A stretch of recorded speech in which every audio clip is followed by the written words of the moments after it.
નમસ્કાર હરિયો વિદ્યાર્થી મિત્રો, આજે ફરી પાછા આપણે પાઠ નંબર 1 ને વિડિયો લેક્ચરમાં જોવાના છીએ. આપણે આગળ શીખી ચૂક્યા છીએ પ્રાકૃતિક વારસો એટલે શું અને એમાં કઈ કઈ બાબતોનો સમાવેશ થયો છે. તો એ પ્રશ્નને જોયા પછી આપણી જે પ્રાકૃતિક વિશિષ્ટતાઓ છે, 4 વિશિષ્ટતાઓ છે ખાસ, અથવા પ્રાકૃતિક વારસાના 4 અંગો છે. અને એ અંગો એટલે કે ભૂમિ દ્રશ્યો, નદીઓ, વનસ્પતિ અને વન્યજીવ, આ 4 પ્રાકૃતિક વારસાના મુખ્ય અંગો છે. એના વિશે આપણે શીખવાનું છે. તો કદાચ આ પ્રશ્ન 2 ગુણની અંદર પ્રશ્ન પૂછી શકે. આ પ્રશ્ન 2 ગુણની અંદર પૂછાઈ ચૂકેલો છે, તો આવા પ્રશ્નો પૂછી શકે છે. કદાચ તમારે આ પ્રશ્ન એમ લખ્યું હોય કે પ્રાકૃતિક વારસાના અંગ તરીકે ભૂમિ દ્રશ્યોનો પરિચય આપો, પ્રાકૃતિક વારસાના અંગ તરીકે નદીઓનો પરિચય આપો, તો આવા પ્રશ્નો પૂછાય છે. બીજો આમાંથી એક પ્રશ્ન એ પણ પૂછી શકે છે કે હિમાલય પર્વત એ ભારતના વારસાનો એક ભાગ છે, અથવા ભારત માટે હિમાલયનું મહત્વ સમજાવો. આવો પ્રશ્ન પૂછે તો એનો જવાબ આપણી સામે છે. સૌથી પહેલી વાત કરીએ કે ભૂમિ દ્રશ્યો એટલે શું. ભૂમિ દ્રશ્યો એટલે એક વિશાળ ભૂમિ આકાર હોય, એના નાના નાના જે ભાગો હોય તેને ભૂમિ દ્રશ્યો કહેવામાં આવે છે. એનો એક એક અલગ અલગ વિભાગ હોય તેને આપણે ભૂમિ દ્રશ્ય કહીએ છીએ. તો ભૂમિ દ્રશ્ય એટલે ભૂમિ આકારનો એક ભાગ, જેને શું કહેવામાં આવે? ભૂમિ દ્રશ્ય કહેવામાં આવે છે. લેન્ડસ્કેપ કહીએ છીએ આપણે. ભૂમિ દ્રશ્યને અંગ્રેજીમાં શું કહેવાય છે? લેન્ડસ્કેપ. તો સૌથી પહેલી વાત કરીએ કે ભૂમિના વિવિધ આકારો સુંદર ભૂમિ દ્રશ્યો સર્જે છે. આગળ તમે શીખી ચૂક્યા કે ભારતના જે ભૂપૃષ્ઠના ભાગો હતા એ ભૂમિ આકારો છે. ભૂપૃષ્ઠના જે ભાગો ગયા વર્ષે 9માં શીખ્યા છો, તો એ જ ભૂમિ આકારો છે. અહીંયા તમને કહ્યું કે વિવિધ ભૂમિ આકારો દ્વારા સુંદર ભૂમિ દ્રશ્યો સર્જાય છે. અને એ વિશાળ ભૂમિ આકાર, એ ભૂપૃષ્ઠના જે ભાગો હતા એનાથી આવા નાના નાના ભૂમિ દ્રશ્યો સર્જાયા છે. ઉદાહરણ તરીકે હિમાલય પર્વત એક ભૂમિ આકાર છે, અને હિમાલય પર્વતે ઘણા બધા સુંદર ભૂમિ દ્રશ્યો સર્જ્યા છે. કોણ ભૂમિ આકાર છે? હિમાલય પર્વત એક ભૂમિ આકાર છે, અને એ હિમાલય પર્વત દ્વારા વિવિધ ભૂમિ દ્રશ્યો સર્જાયા છે. તો તમારે પ્રશ્ન જે પૂછાય કે હિમાલય, ભારત માટે હિમાલયનું મહત્વ, તો તમારે લખવાનું છે કે હિમાલય પર્વત એક સુંદર ભૂમિ આકાર છે, એણે સુંદર ભૂમિ દ્રશ્યોનું સર્જન કર્યું છે. એમાં કયા કયા સુંદર ભૂમિ દ્રશ્યો છે? તો કે એમાં બરફાચ્છાદિત ઊંચા ઊંચા શિખરો છે, વિપુલ જલરાશિ ધરાવતી નદીઓ છે, અસ્ખલિત પ્રવાહે વહેતા ઝરણાઓ છે. અસ્ખલિતનો મતલબ સતત વહેતા ઝરણા છે. તરાઈના ગાઢ જંગલો છે. કેટલાક યાત્રાધામો કે તીર્થ સ્થાનો છે, જેમાં અમરનાથ, બદ્રીનાથ, કેદારનાથ, માનસરોવર, આવા કેટલાક યાત્રાધામો છે. એની અંદર માઉન્ટ એવરેસ્ટ, પછી માઉન્ટ ગોડવિન ઓસ્ટિન, જેને K2 શિખર કહેવામાં આવે છે, નંદા દેવી, આવા ઊંચા ઊંચા શિખરો આવેલા છે. તો આ બધા જ ભૂમિ દ્રશ્યો એ હિમાલયે સર્જેલા છે. કોણે સર્જેલા છે? હિમાલય છે. તો તમારે પ્રશ્ન પૂછાય કે આ હિમાલયનું મહત્વ ભારત માટે ઘણું વિશાળ છે. કેમ?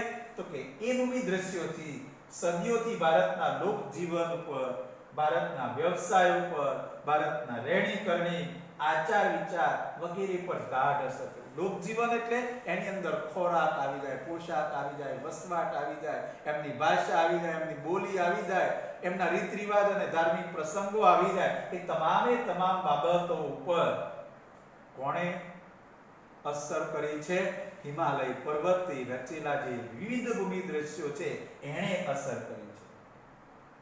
આ હિમાલય પર્વત સદીઓથી ભારતની પ્રજાનો અને વારસાનો જ એક ભાગ છે. કયો પર્વત? વિકલ્પમાં બોર્ડની પરીક્ષામાં પૂછાઈ ચૂકેલો છે કે કયો પર્વત સદીઓથી ભારતની પ્રજાના વારસાનો એક ભાગ ગણાય છે?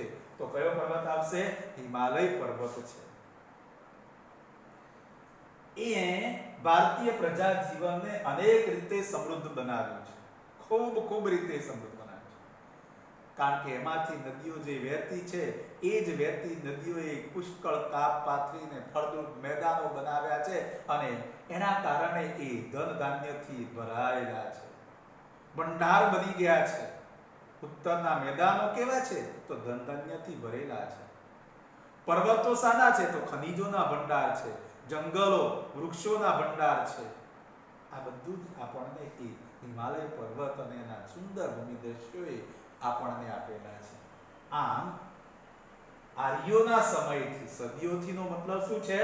આર્યોના સમયથી પર્વતો પવિત્ર અને કેવા બન્યા છે? પૂજનીય બન્યા છે. કોના સમયથી? અથવા તમને એવો પ્રશ્ન પૂછાય કે કઈ પ્રજાના સમયથી ભારતમાં પર્વતો અથવા હિમાલય પર્વત પવિત્ર અને પૂજનીય બન્યો છે? તો આર્યોના સમયથી. આમ પ્રાકૃતિક વારસાનું એક અંગ એટલે શું જોયું આપણે? ભૂમિ દ્રશ્ય જોયા. હવે આગળનો વિભાગ જોઈશું. બીજું ભૂમિ દ્રશ્ય બીજું એનું અંગ એટલે નદીઓની વાત કરીશું. પ્રાકૃતિક વારસાના અંગ તરીકે નદીઓનો પરિચય આપો. અથવા એવું કહેવાય કે અતિ પ્રાચીન યુગથી ભારતની પ્રજા નદીઓને લોક માતા કહે છે. અથવા ત્રીજા શબ્દોમાં એમ કહે કે ભારતની પ્રજા નદીઓને લોક માતાનું બહુમાન આપ્યું છે. કોઈ પણ રીતે પ્રશ્ન પૂછે, ભારતમાં નદીઓને લોક માતાનું શું મળ્યું છે? બહુમાન મળ્યું છે. કેમ? એ સાર્થકતા બતાવવાની છે. તો વિદ્યાર્થી મિત્રો, કોઈ પણ રીતે પ્રશ્ન પૂછે, નદી શબ્દ આવે, નદીઓનો પરિચય આપે એટલે પ્રાકૃતિક વારસાનો એક અંગ નદી વિશે તમારે લખવાનું છે. ચાલો એ જોઈએ આપણે. તો અતિ પ્રાચીન સમયથી ભારતમાં નદીઓ કયા નામથી ઓળખાય છે? લોકમાતા તરીકે ઓળખાય છે. આપણી પ્રાચીન જે સંસ્કૃતિ છે, જેને સિંધુ ખીણની સંસ્કૃતિ કહેવામાં આવે છે, એ સિંધુ ખીણની સંસ્કૃતિ જેના બે નગરો હડપ્પા અને મોહેન્જો-દડો એ બંને સિંધુ અને રાવી નદીને કિનારે જ વિકસ્યા હતા, ઉદ્ભવ્યા હતા અને પાંગર્યા હતા, એટલે કે ફેલાયા. આમ ભારતની જે પ્રાચીન સિંધુ સંસ્કૃતિનો ઉદ્ભવ અને વિકાસ આ બે નદીઓને કિનારે થયેલો છે. અને એટલા માટે ભારતની જે સંસ્કૃતિ છે એને નદી સંસ્કૃતિ કહેવાય છે. એવું નથી કે ભારતની સંસ્કૃતિ નદી સંસ્કૃતિ છે. વિશ્વની અંદર ઘણી બધી જે સંસ્કૃતિઓ છે તે પણ આ જ પ્રકારે નદીઓને કિનારે વિકસેલી છે. ઉદાહરણ તરીકે આપણે જાણીએ છીએ કે મિસરની સંસ્કૃતિ તો નાઇલ નદીને કિનારે વિકસેલી છે. જે આગળ કહીએ છીએ કે યુક્રેટિસ અને ટેગ્રીસ નદીઓને કિનારે મેસોપોટેમિયાની સંસ્કૃતિ છે. તો વળી હવાંગહો અને યાંગત્સે ક્યાંગ નદીઓને કિનારે ચીનની સંસ્કૃતિ છે. ભારતની અંદર સિંધુ અને રાવી નદીને કિનારે સિંધુ સંસ્કૃતિ કે હડપ્પીય સંસ્કૃતિનો ઉદ્ભવ થયેલો છે. એટલે વિશ્વની જે પ્રાચીન સંસ્કૃતિઓ છે નદીઓને કિનારે વિકસેલી છે અને એટલા માટે તે સંસ્કૃતિને નદી સંસ્કૃતિ તરીકે ઓળખાવે છે. આપણા દેશની અંદર જે પવિત્ર નદીઓ જેને આપણે લોકમાતા કહીએ છીએ એમાંની કેટલીક મુખ્ય નદીઓ છે, જેમાં સિંધુ નદી, ગંગા, યમુના, કાવેરી, નર્મદા, ગોદાવરી, સરસ્વતી, આ તમામે તમામ નદીઓએ આપણા લોક જીવનને સમૃદ્ધ બનાવ્યું છે. આપણા ખોરાકને, આપણા પોષકને, વસવાટને, દરેકને સમૃદ્ધ બનાવવામાં નદીનો ફાળો સવિશેષ છે. ચાલો એક જ ઉદાહરણ ગણીએ કે તાપી નદીને કિનારે આખું સુરત વસ્યું છે અને તે તાપી નદીને કિનારે છે અને એટલા માટે તે સમૃદ્ધ બન્યું છે. એવી રીતે કોઈ પણ તમે જુઓ મોટા મોટા શહેરો હશે એ નદીઓને કિનારે હશે, એ સમૃદ્ધ બનેલા હશે. અમદાવાદ જુઓ સાબરમતી નદીને કિનારે, દિલ્હી જુઓ યમુના નદીને કિનારે. તો આવા મોટા જે નગરો છે એ આવી નદીઓને કિનારે સમૃદ્ધ બનેલા છે. પ્રાચીન સમયથી જ લોકો નદીના પાણીનો ઉપયોગ કે નદીનો ક્યાં ઉપયોગ કરતા તો કે પીવા માટે, ઘર વપરાશ માટે, સિંચાઈમાં, વીજળીમાં, ખેતીમાં, જળમાર્ગ માટે આપણે પાણીનો ઉપયોગ સૌથી વધારે કરી રહ્યા છીએ. આમ આપણે કહીએ છીએ કે એ નદી જ પાણી પૂરું પાડી છે અને નદીના જે પાણી છે એના થકી જ આપણી ખેતી, ઉદ્યોગો અને સર્વનો વિકાસ થયેલો છે. આ તાપી નદીને કિનારે સુરત વિકસ્યું છે, કેટલાય ઉદ્યોગો છે. જો એ તાપી નદીનું પાણી ન મળતું હોત તો આ ઉદ્યોગોનો વિકાસ થઈ શક્યો હોત ખરો? વિચારી જુઓ. આમ પાણીનું અને નદીનું મહત્વ ઘણું વિશાળ છે. આપણી સંસ્કૃતિના સર્જકોએ નદી કિનારેના માટીમાંથી, ધારો કે આપણી સંસ્કૃતિના સર્જકો એટલે કોણ? સિંધુ સંસ્કૃતિના લોકોએ. અને આ સિંધુ સંસ્કૃતિના લોકોએ નદી કિનારાની જે માટી છે એ માટીમાંથી એમણે વાસણો બનાવ્યા છે. એ માટીના વાસણો બનાવ્યા, એમણે પોતાના જે મકાનો બનાવ્યા, એની અંદર જે ભોયતળીઓ અને એની દિવાલો જે છે એ દિવાલો છાણ અને માટીનું લીપણ કરવામાં આવે. સાથે સાથે બાળકોને રમવા માટેના રમકડા એ પણ શામાંથી બનતા? નદીના જે માટી છે એ માટીમાંથી બનતા. અને એટલા માટે આપણે કહીએ છીએ કે નદીઓ જે છે એ નદીઓએ આપણા જીવનને ખૂબ સમૃદ્ધ બનાવેલું છે, સુંદર બનાવ્યું છે. નદી કિનારે જોવા મળતા ઉષા અને સંધ્યાના સુંદર ભૂમિ દ્રશ્યો. ઉષા એટલે સવાર અને સંધ્યા એટલે સાંજ. નદી કિનારાનું દ્રશ્ય તમને સવારનું અને સાંજનું કેટલું નયનરમ્ય હોય છે, આંખોને ગમી જાય એવું હોય છે. અને એ જ આ સવાર સાંજના સુંદર ભૂમિ દ્રશ્યોએ માનવીમાં એક તો સુંદરતા ભરી દીધી, સૌંદર્ય સૂજ ભર્યું, કલા સૂજ એટલે કલાઓ વિકસાવી. ચિત્રકલા હોય, નૃત્ય કલા હોય, નાટ્ય કલા હોય, હસ્તકલા હોય.